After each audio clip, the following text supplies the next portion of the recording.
길 속에서 선거의 가치를 발견하는 산책길. 안녕하세요, 김소영입니다. 어느덧 책과 산책을 즐기기 좋은 가을이 성큼 다가왔는데요. 우리 가을만큼 저희 산책길도 여러분들에게 더 가까이 다가가기 위해서 오늘 스페셜한 산책길을 준비했습니다. 함께 보시죠.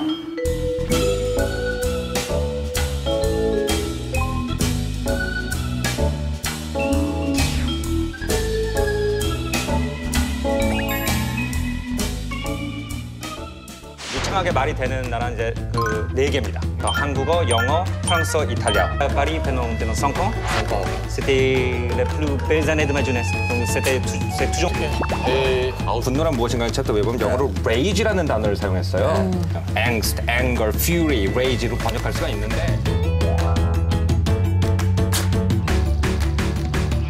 저는 출판사 열린책들 니메시스 그레고리입니다. 열린책들 저작권팀 그레고리입니다. 저작권 관련된 일도 하고 기획도 맡고 있습니다.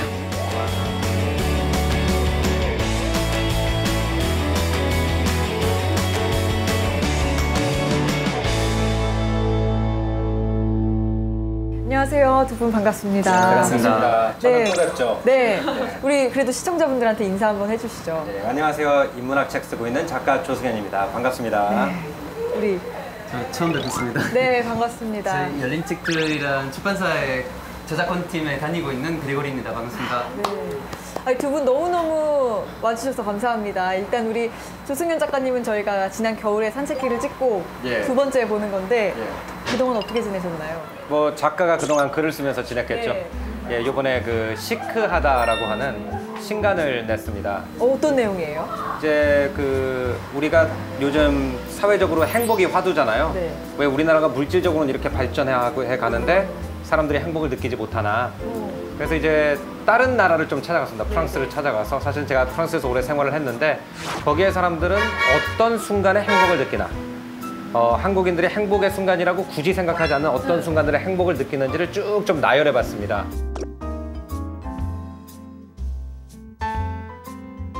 예를 들면 어떤 순간에 행복해하나요? 프랑스인들은? 우리나라 사람들도 당연히 연애를 할 때 행복을 하긴 하죠. 근데 이제 연애를 하다가 헤어졌단 말입니다. 네. 그러면 한국인들은 대체로 굉장히 괴로워합니다. 슬퍼하죠. 예. 네. 프랑스 사람들도 마찬가지예요. 근데 거기서 1년이 지났다고 생각을 해봅시다. 그럼 1년이 지나면 한국 사람들은 옛날에 실패한 그 과거의 연애 얘기를 대체로 흑역사라고 그러죠. 그렇죠. 뭔가 지워버리려고 꺼내기 그러고. 싫어하고. 예. 근데 프랑스 사람들은 그런 얘기를 다시 꺼내면서 무척 즐거워해요. 나의 지난 사랑 예. 얘기를. 그런 차이점. 그러니까 그것이 즐거움의 그 소스가 될 수도 있는데 네네. 우리는 그걸 고통의 소스로 여기는데 왜 그런 차이가 일어나나를 통해서 좀 더 우리도 행복해져 보자. 그런 이제 취지로 쓴 책입니다. 네. 뭔가 정말 똑같은 내가 삶을 살아가도 마음가짐에 따라서 예. 약간 행복해질 수도 있는 예, 그런. 그게 뭐지? 거네요. 상처가 훈장이 될 수도 있는 거잖아요. 예. 정말 어떻게 기대가- 보느냐에 따라서 상처가 흉터로 보일 수도 있고 네. 어떤 내 과거의 용맹함을 갖다가 대변해주는 훈장이 될 수도 있는 건데 그런 관점의 차이를 한번 느껴보자는 그런 취지에서 네. 프랑스인들의 소확행을 관찰하는 에세이 이런 취지로 책을 썼습니다. 제목은 왜 시크하다예요? 이제 프랑스 사람들이 여기 이 불어권에서 오신 분을 옆에 두고 말씀드리건 좀 그렇지만 네. 이제 프랑스에서 세식 그러면 굉장히 우아하고 럭셔리하다는 뜻이에요. 근데 우리나라는 시크하다라는 것을 좀 차갑고 네, 그쵸. 좀 차가울 때. 예, 그렇게 얘기하잖아요. 차갑거나 아니면 자기가 하고 싶은 말을 막 거침없이 할 때 시크하다. 근데 우리가 볼 때 프랑스 사람들이 그렇게 보이기 때문에 그 단어가 그렇게 이렇게 약간 의미가 왜곡되는 네. 거거든요. 그래서 제가 말하는 시크는 좀 한국식 한국에서 말하는 시크예요. 왜 우리가 볼 때 프랑스 사람들이 저렇게 차가워 보이냐? 그것을 저는 어떻게 해석하냐면 프랑스 사람들은 자기가 굉장히 큰 사람들이다. 그죠? 이게 나쁘게 보일 수도 있어요. 이고가 너무 크다. 그러면 이제 이고티스트는 네. 이기주의라는 뜻이니까 이고가 라틴어로 나라는 뜻이거든요. 그래서 하지만 한국 사람들은 나를 남의 눈으로 정의하는 경우가 많기 때문에 오히려 이 이고가 큰 사람들한테서 뭔가 자기로 가득 찬 삶이 뭔지를 배워보자. 그래서 우리가 봤을 때 프랑스 사람들이 시크해 보이는 거, 네네. 좀 자기만 알고 자기 주장이 강하고 자기 주관을 너무 밀어붙이는 것처럼 보이는 것이 사실 그들이 어떤 부분에서는 우리보다 행복을 더 많이 느끼는 비결인지도 모르겠다. 이런 의미에서 시크하다라는 제목을 붙였습니다. 네, 이번 가을에 시크해지고 싶은 분들은 한 번쯤 꼭 읽어볼 만한 그런 책인 것 같아요. 그러면 우리 두 번째 손님인 그레고리 림펜스 씨. 너무 한국어를 잘하시는데 뭐 한국 생활에 정말 베테랑이라고 들었거든요. 네, 네. 한국에 온 지 13년 됐는데 처음 왔을 때는 그냥 여행자로 왔었는데 네네. 친구 보러 유럽에 만났던 친구를 한국에 보러 왔었는데 네, 놀러 네, 왔어요. 네. 10일 동안 잘 뭐 구경하고 서울 특히 서울이 마음에 들어서 전 제가 기억하기에는 서울 2호선 탔을 때 한번 그 2호선 그 지하철이잖아요. 근데 그 건대 입구 쪽에 밖에서 다 도시 잘 보이잖아요. 그때는 이런 작은 박스에 사는 사람들 어떻게 사는지 저도 한번 2, 3년 동안 한번 살아보고 싶다. 너무 매력적인 도시다. 저한테는 사실 아시아 처음이었어요. 그래서 굉장히 마음에 들었고 여러모로는 마음에 들었는데 그래서 다시 벨기에 갔다가 2년 뒤에는 사실 지원했어요. 다른 나라에 뭐 일하고 싶어서 그냥 한국 또 다른 나라에도 지원했는데 첫 선택은 한국이었어요. 그리고 취직하게 됐어요. 한국에 뜻밖의. 그러면 여기 2년 뒤에 2005년에 여기 왔고 법률사무소에 2년 동안 일했고 그 계약은 연장 안 하고 좀 더 한국말 배우고 싶어서 그때는 시간 없어서 그냥 너무 답답했어요. 그러면 어학당 다녔어요. 여행도 다녔고 그 다음에 제가 좀 더 관심이 있었던 분야 출판계 출판사에 다니게 됐어요. 그러면은 처음에는 그냥 한국에 정말 여행으로 오셨다가 매력을 느끼고 훗날에 이제 법률사무소에서 일도 하시고 근데 지금은 출판사에서 일하고 계신 거잖아요. 시크하잖아요. 네, 너무 시크하고. 네. 시크하게 때려치고. 네. 아니 어떻게 그렇게 법률사무소를 이렇게 시크하게 그만두고? 저는 좀 더 보람 느낄 수 있는 일단 한국은 행복을 느낄 수 있는 나라인 걸로 이미 알고 있었어요. 근데 2년 동안 살아보니까. 근데 조금 더 직업은 좀 더 보람이 느낄 수 있는 직업을 찾고 있었는데 그러면 문화 쪽에 아무래도 좀 더 활동하고 싶었어요. 그 마음이 있었고 근데 인맥이 없었어요. 그러면 뭐 다른 사람을 통해서 뭐 일 찾기 쉽지 않았는데 그러면 제가 지원했어요. 출판사 쪽에 좀 지원했는데 면접 하나밖에 안 됐고 그냥 직들이랑. 근데 그때는 특별한 인연이었던 것 같아요. 아무튼 그날 잘 됐고 그런 취직하게 된 거죠. 아니 근데 한국이 정말 행복하게 살 수 있는 나라인 거 맞나요? 맞아요. 저는 당연히 모든 나라 그래요. 힘들 수도 있고. 저는 벨기에라는 나라, 제 취향인 나라 당연히 좋다고 생각하는데 브뤼셀 제 도시라고 생각하고 언제든지 돌아갈 수 있어, 행복하게 할 수 있어요. 근데 한국보다 조금 지루한가, 조금 조용한가. 서울 같은 도시는 정말 매력적인 것 같아요. 저는 아직도 그 매력을 아직도 다 끝까지 보지 못했어요. 아직. 한국의 매력을? 네, 한국의 매력. 신기합니다. 네, 서울뿐만 아니라 사실 그 시골도 가면 그렇죠. 많은 도시도 있고. 그거는 사실 작은 나라지만 그래도 볼 게 많아요. 그러면 아직 다 파악하지 못했어요.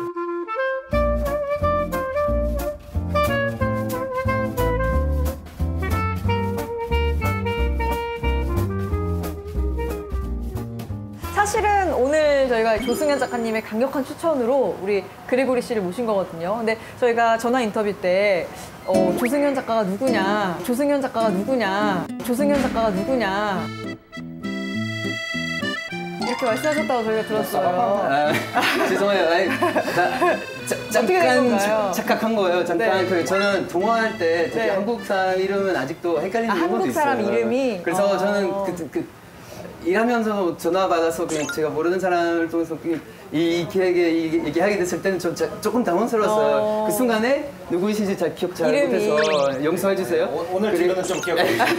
근데 사실 외국인들한테 한국 모음이 굉장히 어려워요. 그렇죠. 그러니까 오 발음하고 어 발음의 차이라든지 에 발음하고 에 발음의 차이라든지 이런 게 어려워가지고 우리나라는 딱 세 음절밖에 안 되는데 그쵸. 다양한 모음을 가지고 여러 이름을 만드는데 그게 외국인 분들한테 참 어려운 것 같더라고요. 그래서 통화 바로 끝나자마자 이거 알겠다. 어느 분이신지 알겠다. 그리고 저 어떻게 만났는지 그때는 기억났고. 근데 사실 저도 외국 분들은 이름을 잘 못 외우겠어요. 들으면 약간 헷갈리고. 헷갈리죠. 그래서 당연히 그랬을 거라고 생각을 하는데 오늘 사실 뭐 두 분이 또 특이한 점이 각 나라의 정말 언어에 능통하신 분들이라 저희가 들어가기 전에 잠깐 서로 어떤 외국어로 좀 인사 나누시는 걸 보면 훈훈하지 않을까 하는 생각에 제가 몇 가지 언어를 한번 제시해 볼까 하는데 영어로 두 분 한번 대화를 매번 악수해야 돼요. 악수는 안 해도 됩니다. 네. 하지 거요. 네, very good. Nice to meet you. 굉장히 간단하고. 불어? 먼저 하시죠. 그 원어민께서. allez-y, à votre tour. d'abord. Ok, j'y vais alors. Bonjour, comment ça va? Ça va bien, ravi de vous revoir. 너무 Je suis 신기하다. très déçu que vous avez oublié de moi. Je suis désolé, j'espère me faire pardonner. 무슨 말이야? 스페인어. Me llamo Gregorio y me llamo Gregorio, soy de Bélgica y ahora tengo que hacer como si 이탈리아어? habla español, pero mi español es muy mal. Ajá. Non parlo espagnolo, pero quando parlo italiano lentamente sì, sì. puoi capire, no? Sì, sì, sì, sì, 그러니까 sì. 스페인어랑 이탈리아가 비슷해서 네. 여기는 스페인어 할 줄 아시고 저는 이탈리아를 할 줄 아는데 맞아요. 스페인어로 들어도 대강 무슨 말인지 알고요. 제가 아까 얘기한 거는 내가 이탈리아어로 천천히 얘기하면 거의 이해하지 않습니까? 라고 얘기했더니 이해한다라고 저는 말씀하셨어요. 솔직히 두 분의 언어 실력을 보려고 했는데 지금 두 분이 어느 나라 언어로 얘기하는지를 잘 모르겠어가지고 저도 잘 몰라요. 아 정말 너무 신기한 것 같아요. 저는 한국어만 잘하기 때문에 너무 신기한 두 분의 능력을 근데 잠깐 봤고요. 그 아나운서시니까 한국말을 아주 고도의 그 정제된 수준까지 하시니까 그런가? 예. 이렇게 네, 너무 여러 신기한 개 것 하는 것보다 같아요. 하나를 갖다 이렇게 확실하게 하는 게 더 어려울 수도 있죠. 정말 우리 우리 번역기들과 오늘 만난 것 같은데 이야기를 나눌수록 우리 산책길에서 두 분의 케미가 더 기대가 되는 것 같습니다. 사실은 두 분이 얘기한 오늘 언어들을 쓰는 각각의 나라의 선거에 대해서도 오늘 저희가 이야기를 좀 들을 거라서 많은 이제 조언을 듣고 싶고요. 우리 산책길의 필수 질문을 드릴 차례인데 오늘 이 질문은 약간 좀 뻔한 질문이기도 하지만 산책길의 필수 질문이기 때문에 두 분 책은 많이 읽으시나요? 저는 뭐 책을 많이 읽으려고 하면 사실 네. 엉덩이가 무거워야 된다고 얘기를 하지 않습니까? 앉아가지고 이렇게 천천히 읽어야죠. 네. 책을 읽을 수가 있어야 되는데 저는 그 능력이 없습니다. 기본적으로 사람이 산만해요. 예, 이제 어떻게 하세요? 제작진 분들 다 웃으시는데 예, 아시기 때문에 그런 거거든요. 일을 같이 오래 했기 때문에 그래서 저는 그 산만함을 좀 역이용해가지고 가만히 못 있는다는 걸 역이용해서 예를 들어서 버스 정류장에 갔는데 15분 남았다 이렇게 뜨면 아 15분 어떻게 기다려 이러잖아요. 아 버스 놓쳤어. 근데 그때 뒷주머니에 책을 가지고 다니다 그때 펴서 읽어요. 그때 펴서 읽다가 버스가 오잖아요. 그러면 이제 한 5명 남았다. 그러면 아 몇 페이지 더 읽을 수 있겠구나. 근데 그런 시간이 우리가 생각보다 버스 기다리는 시간, 줄 서 있는 시간, 뭐 살라고 줄 서 있는 시간 이런 시간을 다 합치면 하루에 2~3시간 정도를 그런데 버리고 있거든요. 그래서 집에 와서 전혀 앉아가지고 엉덩이 무겁게 책을 읽을 수가 없더라도 그런 시간에만 책을 읽어도 얇은 책 같은 경우에는 3~4일에 한 권 정도 그냥 언제 보면은 끝나 있어요. 그냥 지하철에 앉아 있는데 더 읽을 거 없는데 그럼 이제 다음 책 꺼내오고 다음번 나갔을 때 이런 식으로 읽습니다. 그러면은 뭐 거의 이렇게 딱 오늘 독서해야지 이렇게 하는 시간은 없으신 거네요. 아 그렇게 못 있어요 저는. 그렇게 가끔씩 하거든요. 네. 이게 여기 이제 독서해야겠다, 예, 연희동 쪽에 살다 보니까 네. 멋있는 카페 많잖아요. 그렇죠, 그래서 거기 가가지고 읽어야지. 그 김수영 아나운서가 전 하는 것처럼 좋아하죠. 네. 거기 인스타에 전 하시는 좋아해요, 것처럼 아주. 딱 커피 한 잔 넣고 이렇게 네. 하려고 그러는데 한 5분 있으면은 자리 옮길까? 그럼 결국 정말 뭐 이동 중에 예, 그러다 걸어가는 길에 뒷얘기가 궁금해가지고 읽은 게 카페에서 읽은 것보다 더 많아요. 나름 정말 독서가 꼭 이렇게 자리 잡고 읽어야 되는 건 아닌 거네요. 그러면. 예, 그렇게 해야 되는 거였으면 저는 아마 책을 못 읽었을 것 같습니다. 네, 우리 조승현 작가님만의 독서법이었고 우리 그레고리 씨는 사실은 이제 출판 일을 하시면은 네. 책 좀 거들떠보기도 싫지 않나요? 퇴근하면?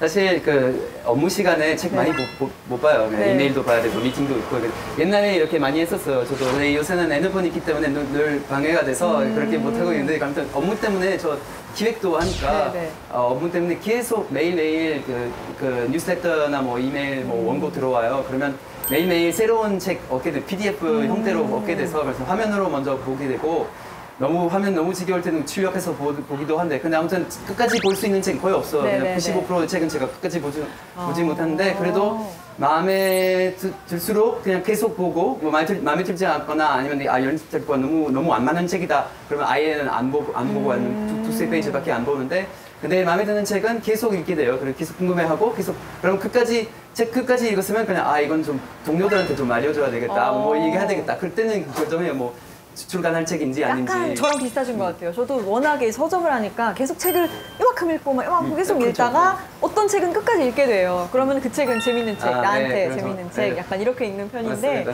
우리 그러면은 사실 우리가 또 하나 항상 하는 게 있는데 또 책 속에서 한 문장으로 나의 우리 오프닝의 각오를 들어보는 코너가 있거든요. 그러면 우리 그레고리 씨가 몇 장씩 읽으시다가 정말 재밌게 끝까지 읽은 책 중에 우리 한 구절을 소개해 주실 수 있을까요? 네, 저 제가 기획한 책들 중에 하나는 저 특별히 애정이 저 기획한 책들은 다 애정이 있어요, 어느 정도. 근데 이 책은 한국에 소개된 지 1년 정도 됐는데 반응 좀 있고 제가 봤을 때는 남녀노소가 그냥 누구나 즐길 수 있는 네네네. 아름다운 중편인데 프레드 울만이라고 독일인이 쓴 책인데 영어로 썼어요.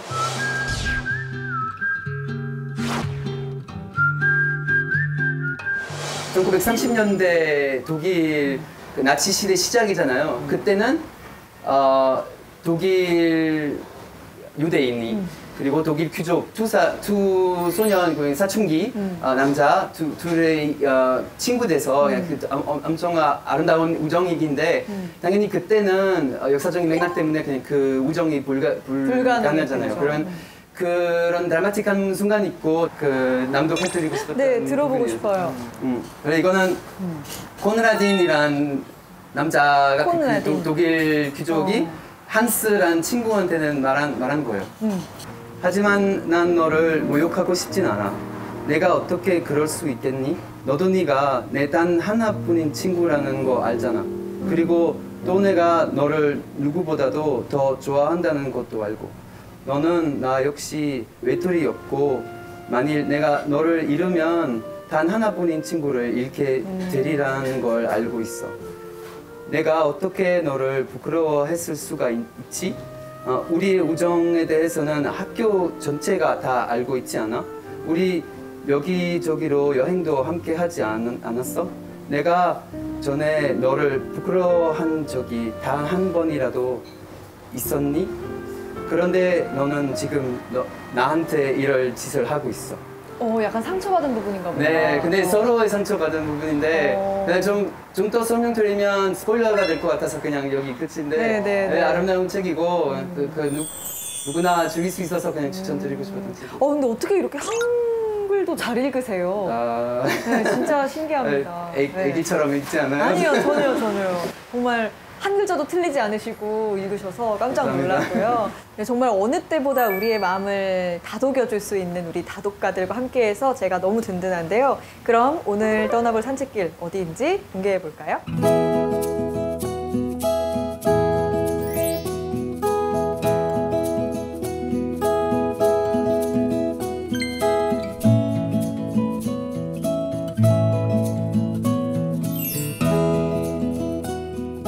네, 오늘 산책할 곳 바로 고즈넉함, 자유로움을 함께 품고 있는 동네 연희동입니다. 저도 진짜 좋아하는 동네인데 오늘 저희가 연희동으로 오게 된 특별한 이유가 있는데요. 바로 조승현 작가님이 사시는 동네라고 해서 작가님 동네 자랑 한번 해주시죠. 예, 연희동은 제가 생각할 때 서울에서 가장 살기 아름다운 동네 중에 하나라고 생각이 됩니다. 제가 원래 이제 강남권에서 오랫동안 생활을 하다가 제가 자동차 타는 걸 굉장히 싫어해요. 아무리 좋은 차를 타도 자동차는 박스예요. 그죠? 책 못 읽으니까. 네, 그리고 내가 운전하면 책도 못 읽고 그래서 기본적으로 걸어 다니거나 대중교통으로 다닐 수 있거나 아니면은 제가 자전거를 좋아하니까 자전거로 다닐 수 있는 동네를 찾다가 이제 연희동이 2차선 도로가 많아서 차도 쌩쌩 못 달리고 그다음에 이제 옛날 그 자동차의 위협을 받지 않으면서 걸을 수 있는 조그만 골목길도 많고 그래서 이제 연희동으로 와가지고 생활을 하게 됐어요. 네, 연희동의 가장 큰 매력은 일단 언덕이에요. 네. 예, 안산으로부터 이제 연세대학교 옆에 안산으로서부터 시작해서 계속 이렇게 언덕이 이어지기 때문에 이렇게 도시 한가운데서도 약간 이렇게 언덕 위로 올라가면은 굴곡진 약간 그 땅의 모습을 볼 수가 있고 또 이 언덕 꼭대기 쪽은 다 녹지가 아직도 보존이 돼 있어요. 그래서 그냥 그 언덕길 쭉 올라가다 이렇게 내려다 보면은 진짜 그 옛날에 풍속화에 나오는 그런 장면들이나 뭐 1970년대 그 정 많은 마을을 사진으로 찍어놓은 것 같은 그런 장면을 갖다가 볼 수가 있거든요.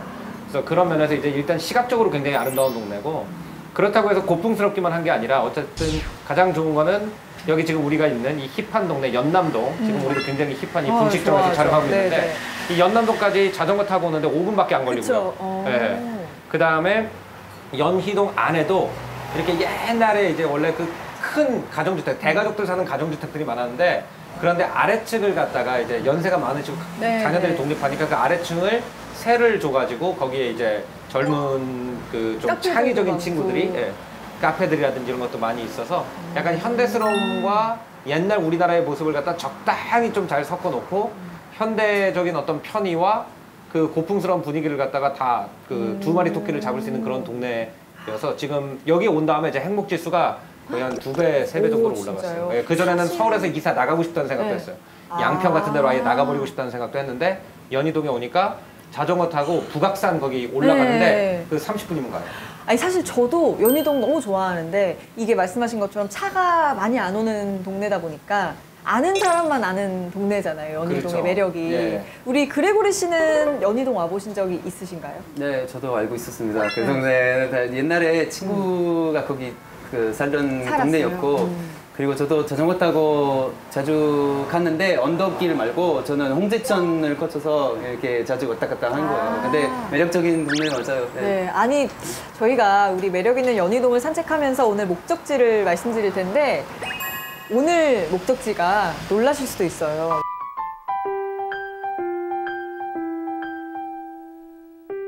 우리 최종 산책 코스가 바로 조승현 작가님의 집이라고 합니다. 우리 연희동 홍보대사이신 거고. 아, 예, 뭐, 네. 뭐 홍보대사는 아니고 뭐 저도 뭐 주민이 된 지 한 2년 네. 조금 넘기 때문에 지금은 그냥 매력에 좀 푹 빠져 있는 상태인데 저희 집으로 어쨌든, 초대해 주셔서 너무 감사해요. 예, 좀 같이 뭐 책 얘기도 하고 뭐 사실 작가로서 사는 거에 가장 큰 즐거움이 책 사랑하는 사람들이랑 같이 집에서 커피 한 잔 네. 마시면서 책 얘기하는 게 가장 큰 즐거움이니까요. 정말. 예, 제발 좀 오늘 같이 역대 가시죠. 산책길 코스 중에서 가장 흥미진진한 곳에 저희가 가는 것 같습니다. 그러면 오늘의 산책길을 저희가 함께 출발해 볼까요? 네, 일어나시죠. 우리 책 가지고.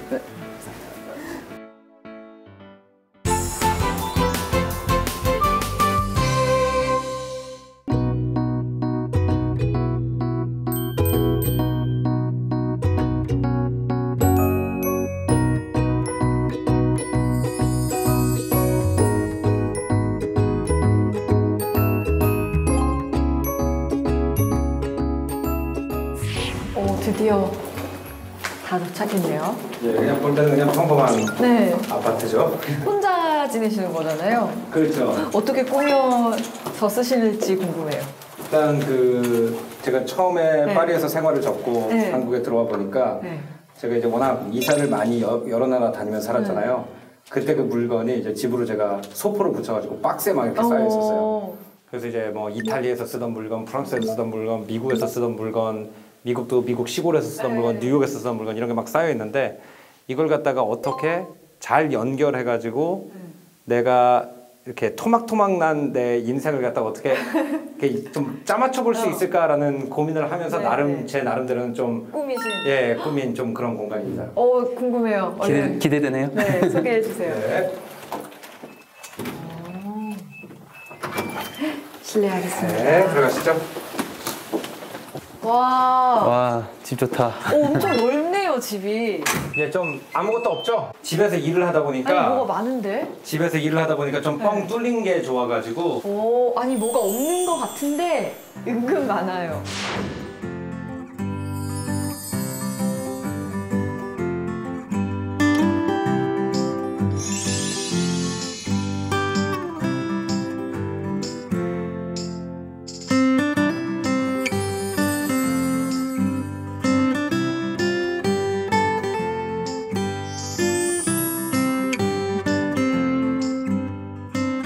여기서 직접 작업을 하시는 거예요? 예, 글도 집에서 쓰시고? 예, 그렇죠. 저는 뭐 이제 글 쓰는 게 주 업무다 보니까 네. 사실 다른 분들은 주거하는 공간이 있고 사무실이 있잖아요. 그쵸. 근데 저는 사는 공간이 사무실이기도 하기 때문에 조금 일반적인 집하고는 조금 분위기를 좀 다르게 해놨어요. 근데 또 엄청 일반 집처럼 아늑하기도 하고 이렇게 보면은 이 연희동이 한눈에 다 보이는 또 곳에 이렇게 경관이 좋은데요? 예, 요게 이제 제가 이 집을 선택한 가장 큰 이유인 것 같아요. 그러니까 이게 집에서 그 막 공원이나 산이 보이는 것도 좋지만 이렇게 낮은 조그만 건물들이 쫙 보이는 것도 되게 매력이 있잖아요. 예, 저 앞이 대학 캠퍼스여가지고 네. 예, 큰 건물이 들어설 이유가 전혀 없죠. 예, 여기 이제 있다가 갑자기 큰 건물 들이서면은 네네네. 막히는데 여기 앞은 대학 캠퍼스니까 계속 이렇게 돼 있을 것 같아요. 아니 사실은 우리가 오늘 작가님이 집에서 글도 쓰시고 책도 읽으시고 하니까 서재가 궁금해서 사실 온 것도 있는데 예. 지금 보면은 혹시 저게 책이 전부는 아니죠?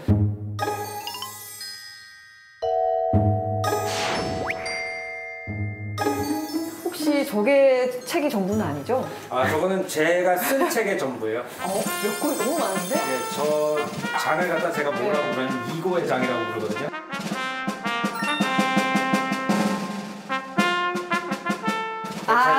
제가 잘난 척하고 싶은 것들을 다 모아놓은 장이에요.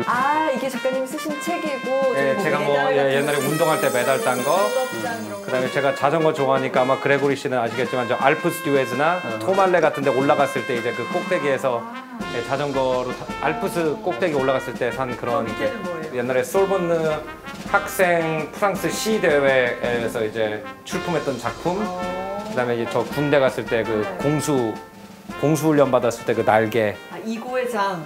예. 적합하네요, 진짜. 저 이거 궁금한데 이거 잘 쓰세요 이런 거?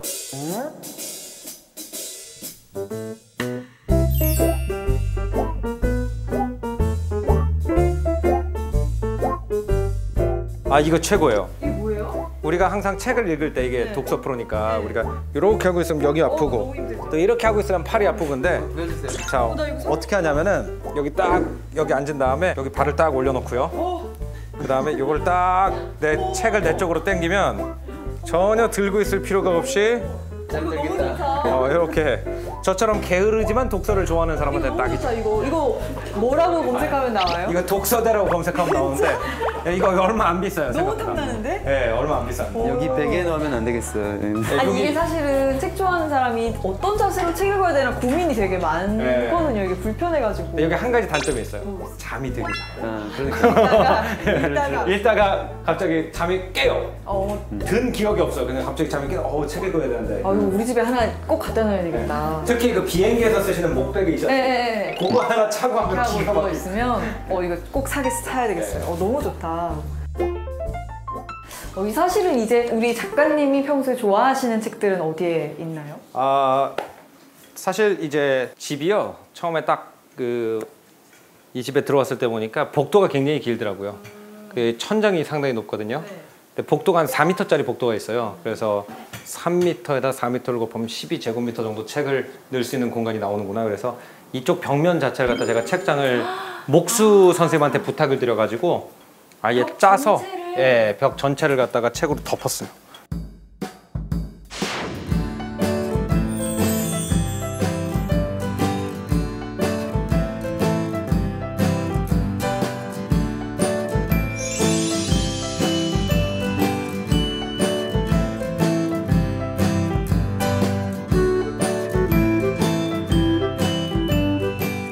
이거 너무 좋다.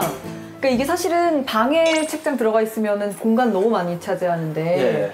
복도에다가 이렇게 책장을 맞추신 거예요, 이게? 그리고 방에 들어갈 때 이렇게 쓱 보면 재밌어요. 아, 내가 이런 책도 읽었구나. 저 책 내용이 뭐였지? 궁금하면 다시 한번 하기도 하고. 예, 뽑아보기도 하고. 이게 엄청 책이 많이 들어있는데요? 막 2중, 3중으로 이게 사실은 제가 책이 지금 한 4분의 3 정도를 뺀 상태예요.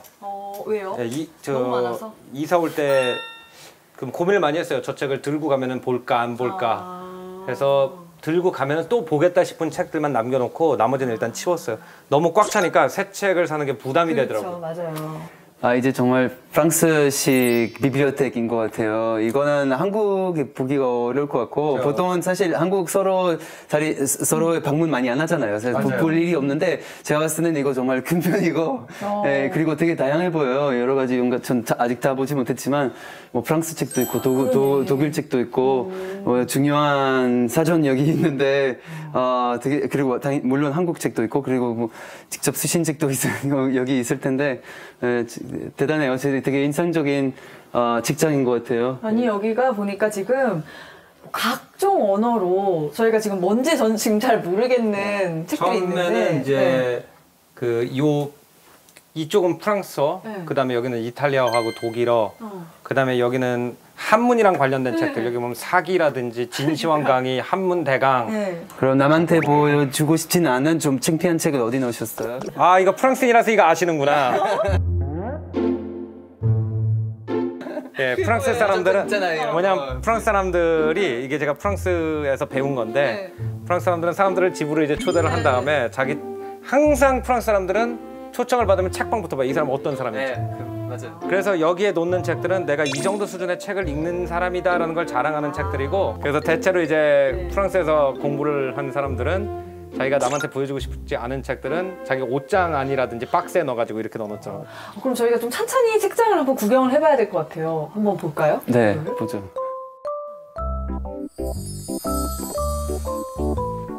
이거 보시면 좀 재밌을 것 같아요. 서점을 하시니까 보는 애들이 디자인 철학이 이렇게 딱 보면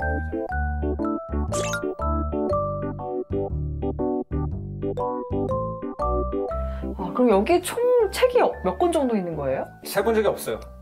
대략 제가 볼 때는 지금 한 1000권 정도, 1000권 넘게 있는 것 같은데. 예, 아무래도 그 네. 많이 세봐가지고. 예, 많이 세보셨으니까. 네. 그러면은 우리가 민주주의와 선거의 가치를 알기 위해서 오늘 조승현 작가님 서재에 방문을 했는데 책 한 권을 추천받을 수 있을까요? 네, 굉장히 저한테 민주주의랑 깊은 관련을 가진 책이 몇 권 여기 있는데요.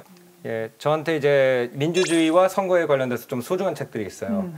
세계 민주 시스템을 발명한 곳이라고 할 수 있는 곳 중에 하나인 워싱턴 DC에서 예, 미국 상원 위원회를 투어를 한 다음에 나가는 길에 북샵이 있었어요. 거기 민주주의에 관련된 수많은 책들이 있었는데 거기서 사와 오면서 거기서 사서 뉴욕으로 돌아가는 기차에서 순식간에 읽은 책이 있습니다. 바로 이 책입니다. 브릴리언트 솔루션. 예.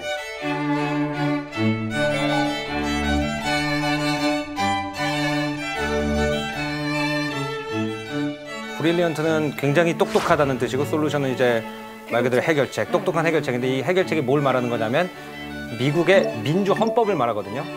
근데 미국의 민주 헌법이 세계에서 현행되고 있는 헌법 중에서 가장 오래된 헌법이에요.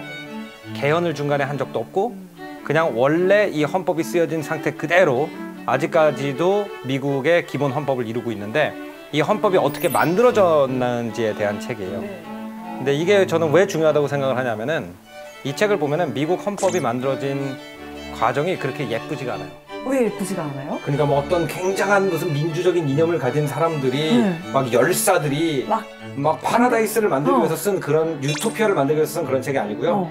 13개의 굉장히 다른 이권을 가진 주가 영국이 쳐들어오는데 이 영국의 침략을 받는 상태에서 나라를 만들어야 되기 때문에 자기네들끼리 이권 싸움을 하고 양보를 하고 뭐 부정부패를 하고 이런 과정에서 천천히 이렇게 가다듬어진 어떤 그런 문서더라고요.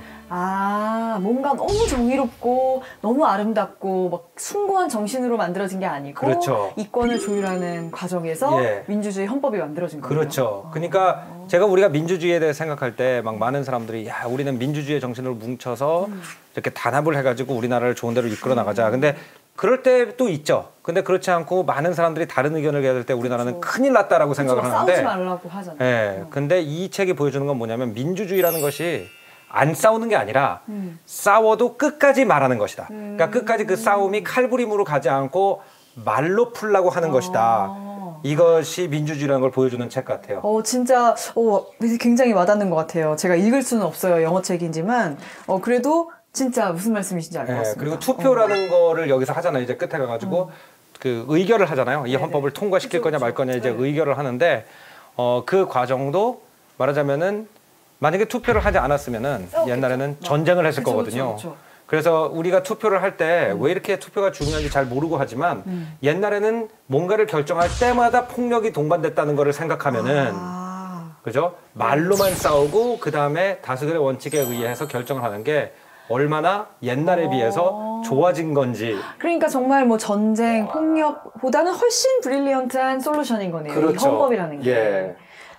진짜 딱 맞는 책을 제가 이따 소개할 책이랑도 되게 닿아 있는 것 같은 정말 민주주의와 선거의 가치를 일깨워주는 그런 책을 소개해 주신 것 같아요.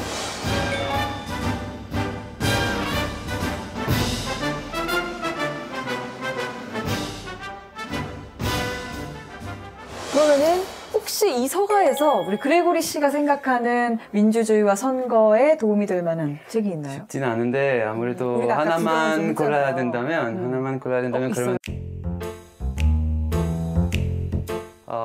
아무래도 좀 더 가장 근본적인 책이 사전 아닌가 싶은데 이거는 뭐예요, 이게? 불어 역사 사전이에요. 그래서 역사 사전? 네, 그래서 뭐 사전으로 사용해도 되는데 네. 좀 더 깊이 역사나 뭐 유래 쪽에 어떤 단어의 유래로 들어가는 거예요.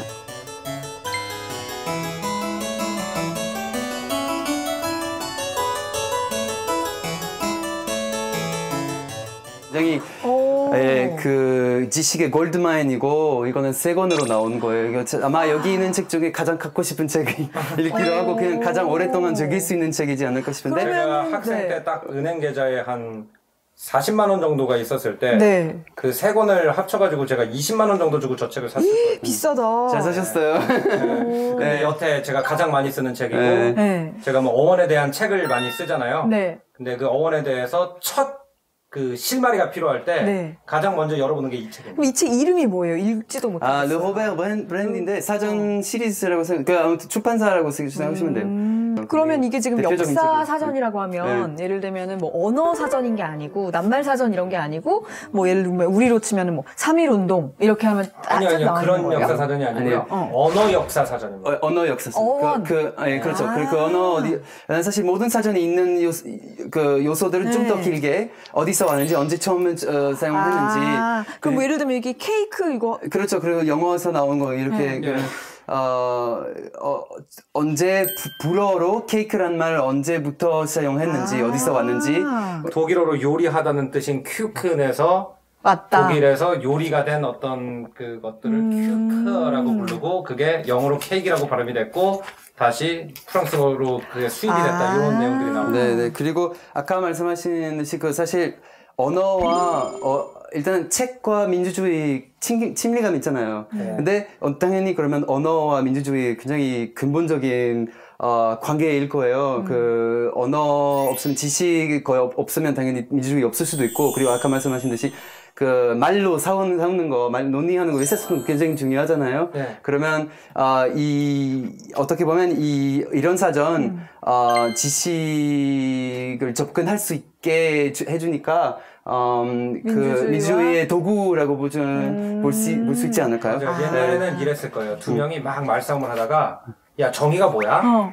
평등이 뭐야? 이런 거 가지고 그러니까, 말싸움을 하다가 같은 말 해야 이런 걸 되니까. 찾아볼 수가 없으면은 어떻게 되냐면은 더 많이 배운 사람, 더 연장자 이런 사람이 맞는 게 돼버리거든요. 근데 우리도 막 말싸움하다가 해결 안 하면 어떻게 해? 야 사전 찾아와 사전. 그래 그렇죠. 그러니까 그거를 가능하게 해준 첫 번째 사전 중에 하나가 이 책이에요. 객관적인 기준이라서 굉장히 그래서 중요한 이런 거예요. 책들이 프랑스 혁명이 일어난 다음에 민주주의가 정착되는 과정에서 매 집마다 있어야 되는 어떤 그런 걸로 이제 인식이 되는 게 사전이. 토론이라는 문화가 생기니까 사람들이 막 야 우리나라가 더 평등해지려면 어떻게 해야 돼? 그럼 야 평등이라는 게 도대체 뭘까? 야 르로베르 찾아봐. 네, 이런 식으로 됐던 사전이 맞아요. 어떻게 보면 약간 민주주의의 뭐 살롱 문화나 뭐 그런 것들의 약간 시작이 되는 기초가 되는 약간 필수품인 거네요. 네, 그렇죠. 네.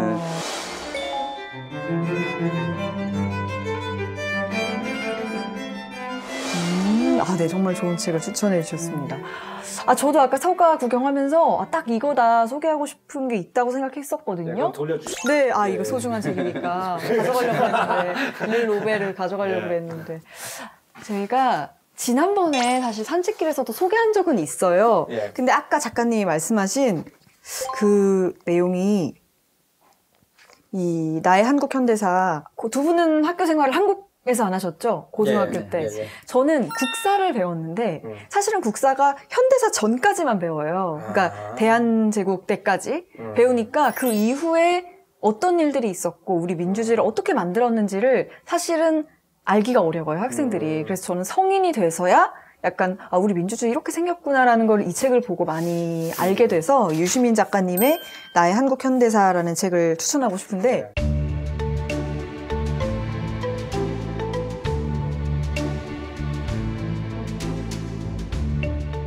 이 책에서 약간 그 말씀하신 거랑 비슷한 내용을 제가 아까 발견해서 내가 한국 현대사의 자부심을 느끼는 것은 그것이 오로지 빛나는 승리와 영광의 기록이어서가 아니다. 그런 역사는 어디에도 없다. 개인이든 국가든 모든 역사에는 명함이 있고 우리의 편대사도 빛과 어둠이 뒤섞여 있다. 그 역사를 정직하게 대면하려면 당위로 현실을 재단하려는 집착을 버려야 한다. 라는 내용이고 이 뒤에 뭐 여러 가지 내용이 있는데 뭐 우리나라 역사를 너무 이상적으로만 바라봐도 안 되고 그리고 정말 서구의 유럽의 미국의 민주주의랑 딱 비교해서 우리는 무조건 부족해. 우리 망했어. 이렇게 생각해서도 안 되고 되게 냉정하게 명함을 살펴보자. 이런 작가의 시각이 담겨 있어가지고 저도 아 이런 점은 좀 아쉽네. 하지만 이런 점은 자랑스럽네. 생각하면서 약간 민주주의를 배운 것 같아요.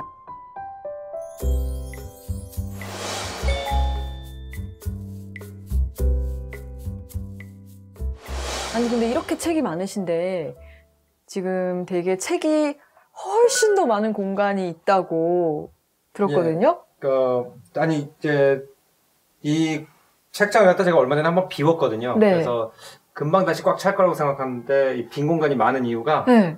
예 제가 이제 여기다가 책을 안 두고 좀 딴 데다가 새로 산 책들을 좀 두기 시작해서 그래요. 오, 도대체 어디에 있는 거예요? 집이 다 꽉 찰 것 같은데 예, 이거보다 일단 이쪽으로 많나요? 한번 오실까요? 그럼? 네. 가볼까요? 책이 있을 만한 곳이 없는데요? 예, 일단 앉아 계세요, 잠깐. 앉을까요? 예, 제가 그 책을 가지고 올게요. 여기로? 예. 잠깐만 앉아 여기로 계세요. 가지고 오신다고요? 책을 뭐 이만큼 들고 오시려는 건가?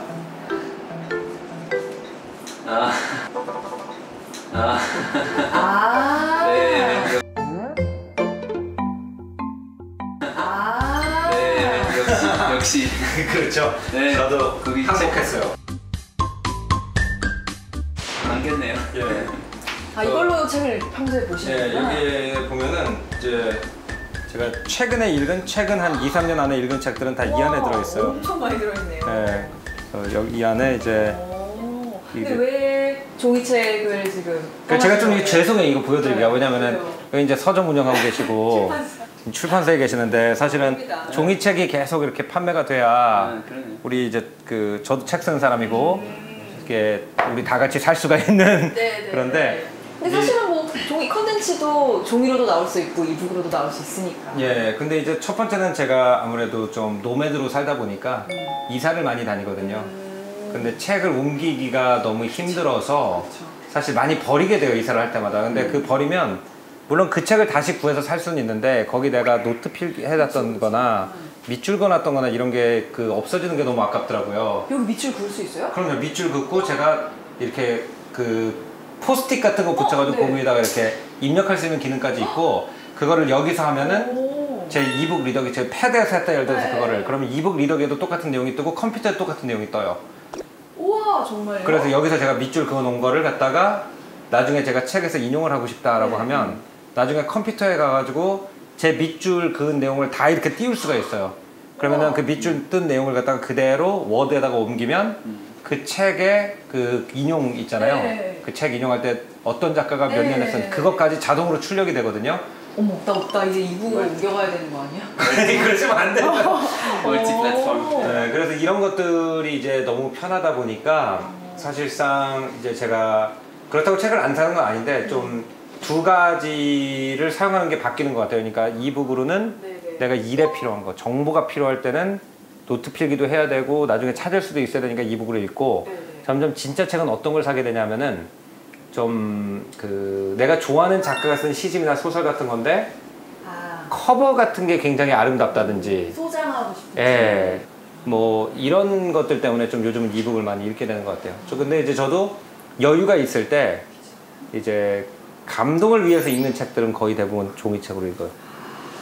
아니 저희가 근데 사실 오늘 이 이북 얘기만 하러 온 건 아니고 두 분이 워낙 언어도 그렇고 민주주의와 선거에 대해서도 워낙 잘 아시니까 사실은 국가별로 다른 민주주의와 선거에 대해서 좀 이야기를 해보고 싶었어요. 두 분 혹시 자신 있으신가요? 자신 전 잘 모르기 있는데 때문에. 뭐 아는 범위 안에서만 얘기를 하면 되죠. 가르쳐 주세요. 네. 뭐 네. 모르는 얘기는 안 하면 되니까. 예. 네, 그럼 저희가 한번 시작해볼까요? 예. 네.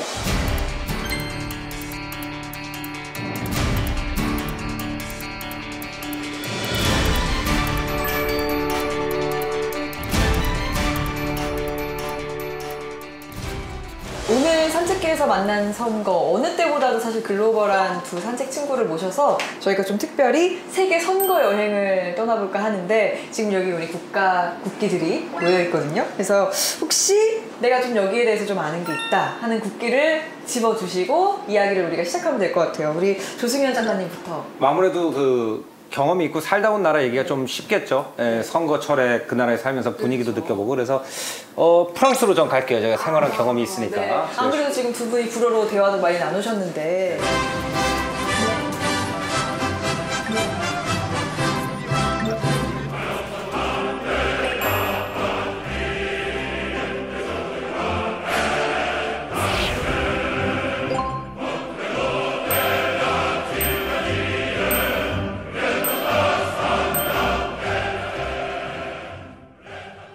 저는 사실 그레고리 씨를 처음 만났을 때 프랑스 분인 줄 알았는데 그럼 제가 이걸 안 가져갔겠죠. 근데 벨기에 분이라는 걸 오늘 알게 됐기 때문에 저는 이걸로 해야 돼요. 그러면은 먼저 우리 프랑스부터. 네. 프랑스가 문화예술이 참 발달한 도시인데 네. 사실은 그 나라 국민이 아니면 선거에 대해서는 잘 모르잖아요. 그렇죠. 근데 이제 선거철에 있으면 프랑스는 정치에 대한 열기가 굉장히 뜨겁고요.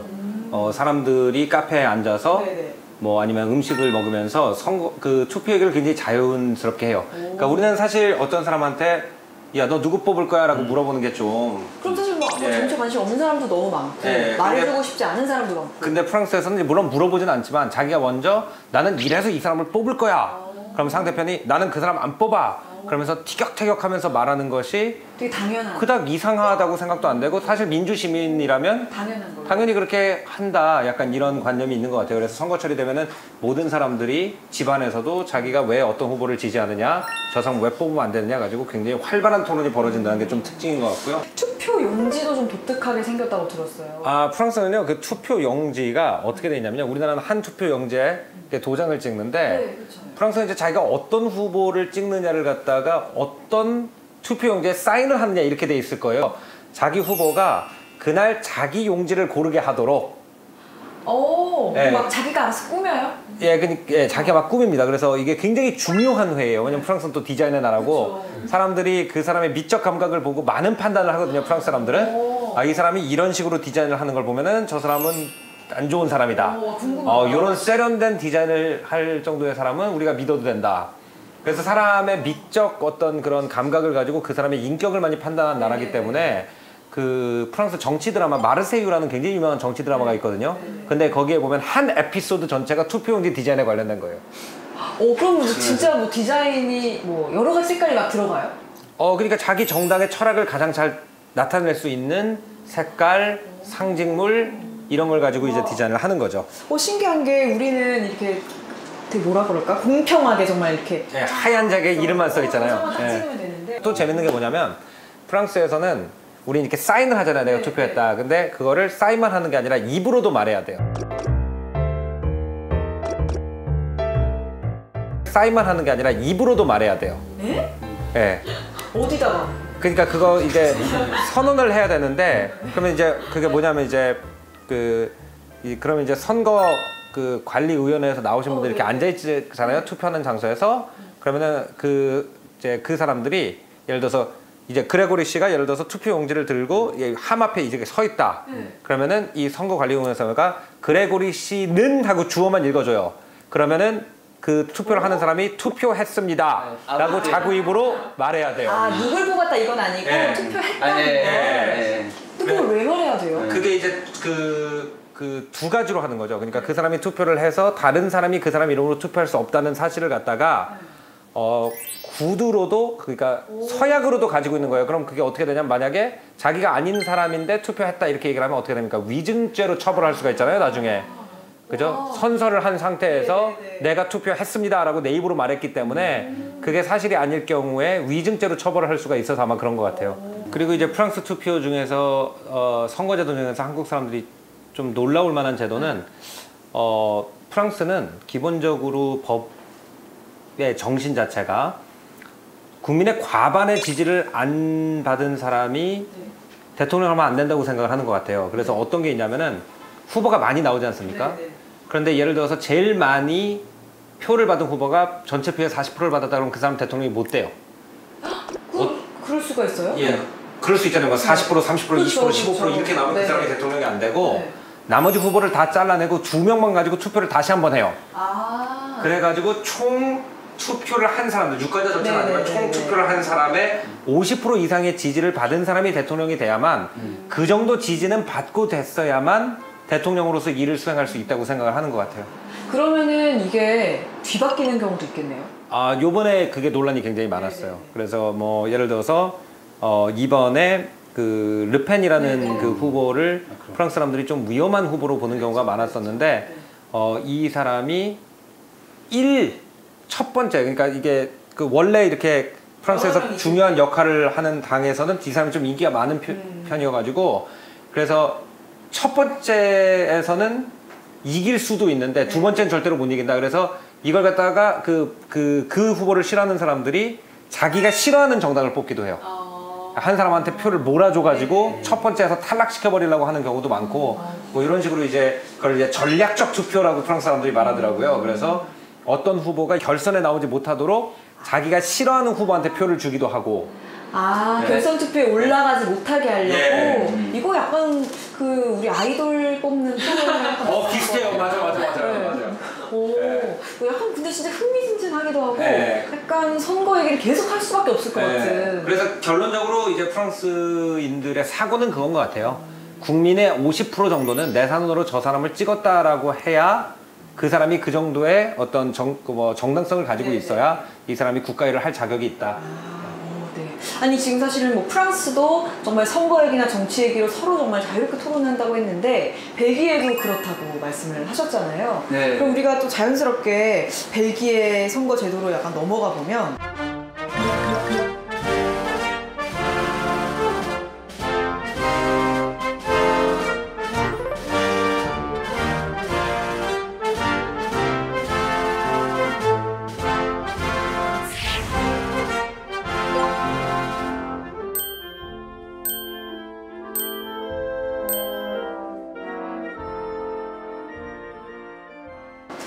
벨기에에서는 제가 알기로는 전 세계에서 비례대표제 역사가 가장 긴 나라다라고 들었어요. 이게 좀 설명을 해주실 수 있을까요? 비례대표제는 아마 한국과 비슷한데 벨기에 나라는 그 한국의 3분의 1 정도 영토 되는 거예요. 근데 대한민국의 3분의 1 작은 땅인데 그래도 그 작은 만큼 복잡해요. 왜냐면 언어권 세 개 있고 네덜란드어도 있고 불어도 있고 그리고 독어도 있어요. 그리고 공식적인 언어 세 개인데 옛날에 그 약간 중간 정부가 있었는데 1970년대부터 연방 모델로 바뀐 거예요. 그러니까 일단 그 중간 연방 정부가 있고 그리고 지역 정부는 지역 3개 있어요.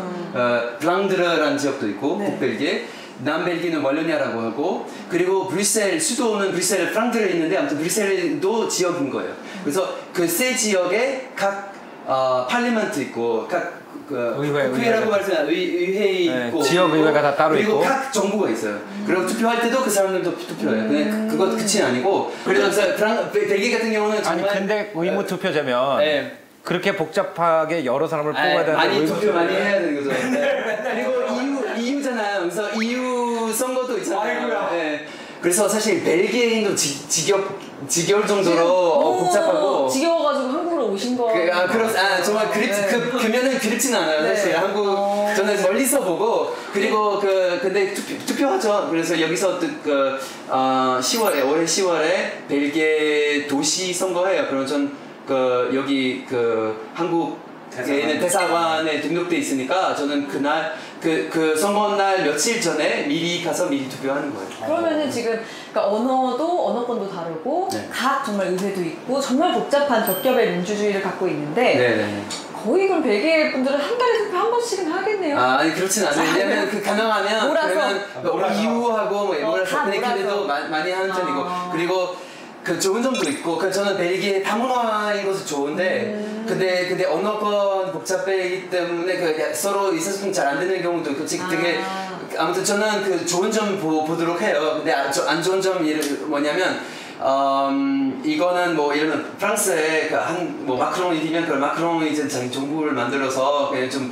자기 가고 싶은 방향으로 갈 수 있는데 벨기에는 정당 비례적으로 새로운 정부 만들게 돼요. 그래서 같은 정부에는 좌파, 우파, 녹색당 다 있는 거예요. 그러면 계속 컴프로마이즈 해야 되는 거예요. 타협할 수 있게끔 계속 얘기해야 되는 거예요. 그러니까 우리나라처럼 네. 선거를 이기면 여당이 돼가지고 정부 전체를 맡는 게 아니고 완전 정부 안에도 그래서 완전히 스카이즈프리니아 같은 정부도 있어요. 그리고 아예 그 협상을 잘 안 돼서 정부를 만들 수 없는 경우도 있어요. 몇 년 전에 벨기에는 거의 몇 개월 동안 정부가 없었던 거예요. 어떻게 보면은 정말 뭐라 그래야지? 민주주의의 되게 어려운 코스. 정말 네, 난이도가 높은 쉬운 민주주의고 코스. 네. 정말 그 정부를 구성하는 것마저 민주적으로 해야 되는 네, 모든 사람의 의견이 다 반영돼야 되니까 네. 어쩔 때 싸우고 말이 안 통하면은 네, 또 멈추고. 멈추기도 아예 하고. 그냥 정부가 만들어지지가 않고 네. 이럴 정도로 굉장히 복잡한 곳인 것 같고 사실은 이제 두 분이 프랑스와 벨기에 선거 문화에 대해서 얘기해 주셨는데 이제는 두 분이 둘 다 할 말이 많으신 이제 마지막 국가를 하나 꼽아보려고 하는데 아무래도 제일 어디 주목받는 다른 나라는 핫하죠. 여기 있네. 여기. 여기 있나요? 예. 네.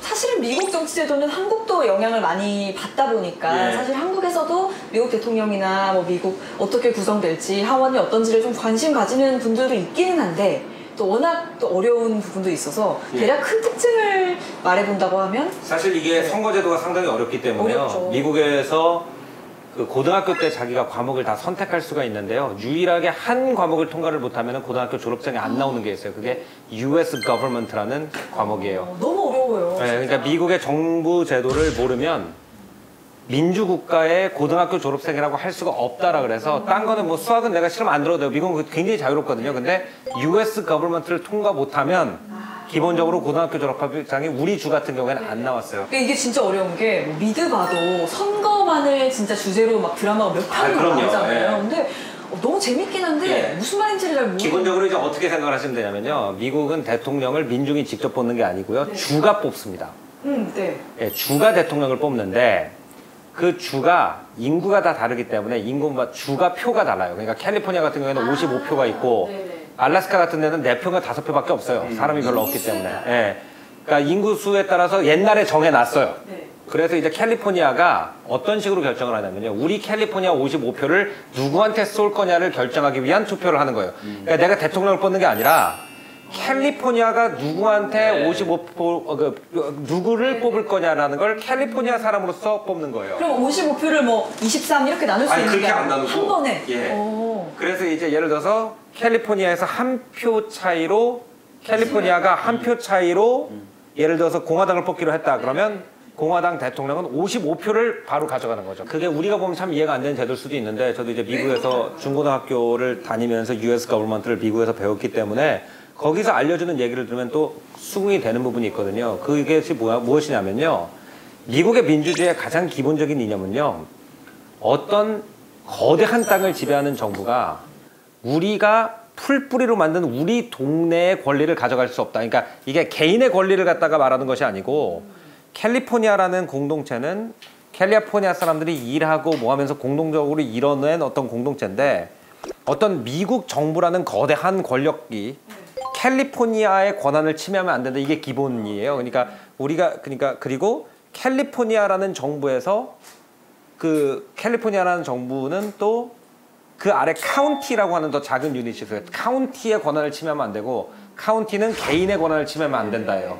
그러니까 이 미국 사람들은 뭐냐면 더 위에 있는 권력이 아래에 있는 권력을 갖다가 많이 건드리면 안 된다라는 거죠. 그렇기 때문에 기본적으로 미국 사람들은 주의 권한을 굉장히 중요시 생각해요. 그쵸. 그래서 변호사도 네. 다 주별로 자격증이 있고. 네, 민주주의라는 뭐냐면은 미국의 연방정부가 주의 권한을 침범하지 못하는 것이 민주주의의 기본이라고 생각을 하기 때문에 그러면 주가 힘이 강해야 돼요. 네. 주가 힘이 강하려고 그러면 그 주가 대통령 선거를 비틀 정도의 힘이 있어야 큰 되죠. 목소리를 내서. 네. 그리고 또 정말 궁금했던 게 우리나라로 치면 이게 뭐 경상도에서 정하고 뭐 전라도에서 정하고 이런 거잖아요. 네. 좀 독특하기도 한데 한편으로는 어쨌든 우리나라는 모든 사람이 다 선거를 하잖아요. 네. 근데 미국은 뭐 선거인단을 뭐 확보하네 어쩌네 이런 말들을 하잖아요.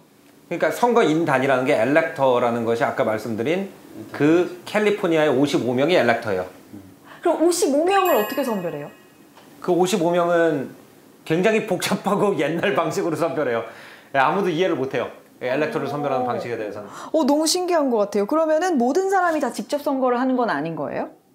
직접 선거를 하죠. 네. 근데 어떻게 보면 간접적인 선거라고 볼 수도 있어요. 네, 그러니까 엘렉터를 뽑는 거예요. 네, 엘렉터. 와 이거 어렵다. 네.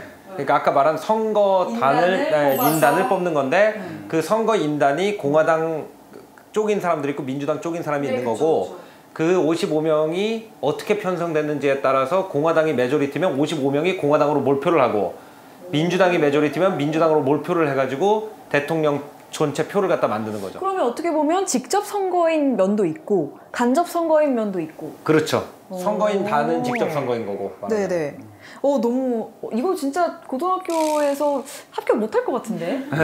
왜냐면은 그 50개 주가 다 스테이트잖아요. 스테이트는 주라는 뜻이 아니고 국가라는 뜻이에요. 그러니까 우리가 그거를 착각하는데 그죠? 스테이트라고 하면요, 그거는 나라라는 뜻이거든요. 그러니까 미국이 스테이트 S가 붙어 있잖아요. 네, 유나이티드 스테이트잖아요. 그러니까 연방된 국가들이거든요, 원래. 연합된 국가들, 미국에 있는 국가들 중에서 이 연합에 조인한 나라들 이런 뜻이거든요. 그렇기 때문에 우리가 볼 때는 우리처럼 한 나라가 한 정치 어떤 묶음인 한국 사람들이 볼 때는 이해가 안 되죠. 근데 50개의 국가나 마찬가지인 것들을 갖다가 조율해가지고 같이 외교랑 그 화폐 발행, 군사 행동 이거 세 개거든요. 결국 미국이랑 국가가 하는 거는. 그러니까 그거를 어떻게 해야 될지를 결정하는 제도이기 때문에 우리가 볼 때는 굉장히 쓸데없이 복잡해 보일 수도 있지만 미국 사람들이 볼 때는 사실 신분증에도 그냥 우리는 대한민국 이렇게 뭐 이렇게 나온다면 그들은 그 캘리포니아 스테이트 아이디를 가지고 다니거든요. 그럼 주민등록증에 아메리카 이렇게 써 있는 게 아니고 캘리포니아 스테이트 이렇게 써 있고. 그리고 주마다 그 투표하고 싶으면 주마다 등록해야 되는 거예요. 이것도 특징인데 그 어떻게 보면 그 투표 가는 길에 obstacle 뭐 장애가 하나라고 볼 수 있어요. 왜냐하면 투표하기 전에 자기 투표 유권자로서 등록해야 되는 거예요. 그 주마다 조금 방식이 조금 다르고 약간 좀 어려울 수도 있어요. 어떤 사람은 그냥 아이디 없으면 그러면 아예 등록 못하는 거고. 그러면 내가 캘리포니아 사람인데 뭐 학교를 뉴욕에서 다니고 있었다.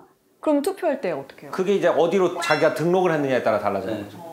그러니까 우리 부모님이 계속 캘리포니아에 살아서 내가 캘리포니아 유권자로 등록이 돼 있다. 거기 가야 돼요? 그래서 등록 제도가 있는 거예요. 그러니까 이 사람이 요즘은 왔다 갔다 하니까 이 사람이 어느 주 시민이라고 말할지가 굉장히 묘하기 때문에 내가 직접 가서 나는 캘리포니아에서 유권자로서 이런 근거에 의해서 표를 행사하겠다라고 자기가 밝혀야 되기 때문에 이게 이제 사회 문제가 되는 게 뭐냐면 미국이 영어를 못하는 사람 굉장히 많아요. 이민자의 국가이기 때문에.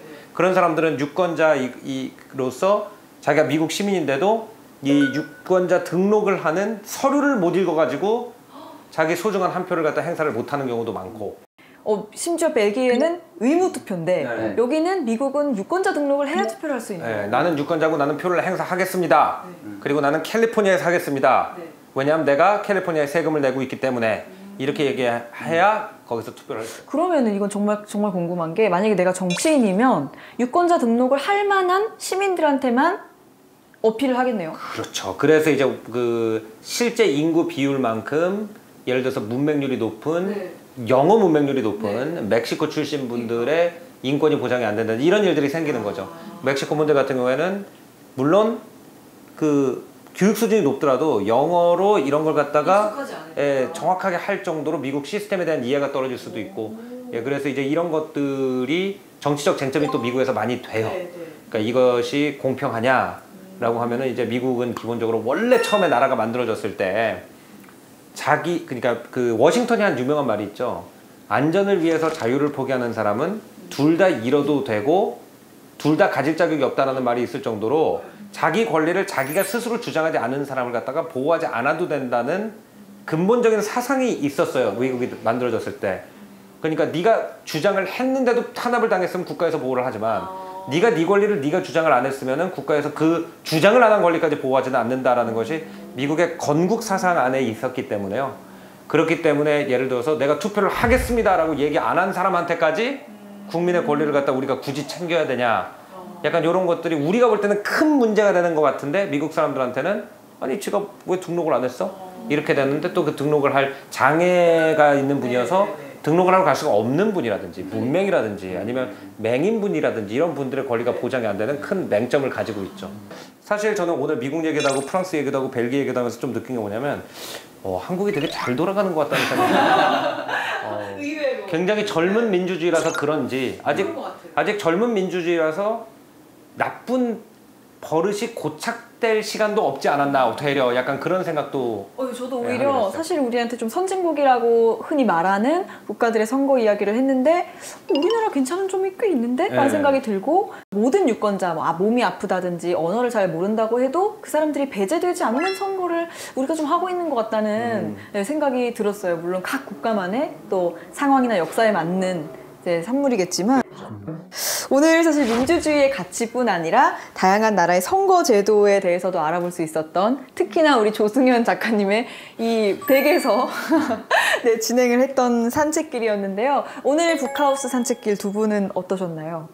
좋았어요. 네. 네. 초대해 주셔서 감사합니다. 네. 앞으로도 잘 기억할게요. 네. 본인의 집에서 산책을 좀 저희가 했는데 네, 너무 감사하고 어떠세요? 본인 집에서 이렇게 촬영을 해보신 경험이 처음이시지 않나요? 아니요, 촬영은 몇 번 해봤는데 이제 서재에 관심을 가졌던 게 처음이죠. 이제 오신 분들이. 예. 근데 뭐 일단 그 그레고리 씨는 잘 아시겠지만 프랑스에서 공부한 사람들은 일부러 책을 저렇게 꽂아 놓는 거거든요. 예, 와서 보라고. 내가 이런 사람이다. 이런 거 읽는다. 봐드린 건가요? 예, 그래서 저는 기분이 좋죠. 네. 정말 사실은 저는 진짜 배운 것도 많았고 참 서가를 보면서 정말 똑똑한 분들은 다 이유가 있구나 이런 생각도 좀 한 것 같습니다. 우리 시청자분들도 우리 다독하는 리더들의 경험에서 나오는 우리 메시지를 통해서 민주주의와 선거의 가치를 제대로 느껴보셨기를 바랍니다. 오늘 두 분 정말 많은 이야기 들려주셔서 감사드리고요. 저희 산책길은 다음 시간에도 후회 없는 멋진 코스로 찾아올 것을 약속드릴게요. 오늘은 저희 여기까지 하겠습니다. 고맙습니다.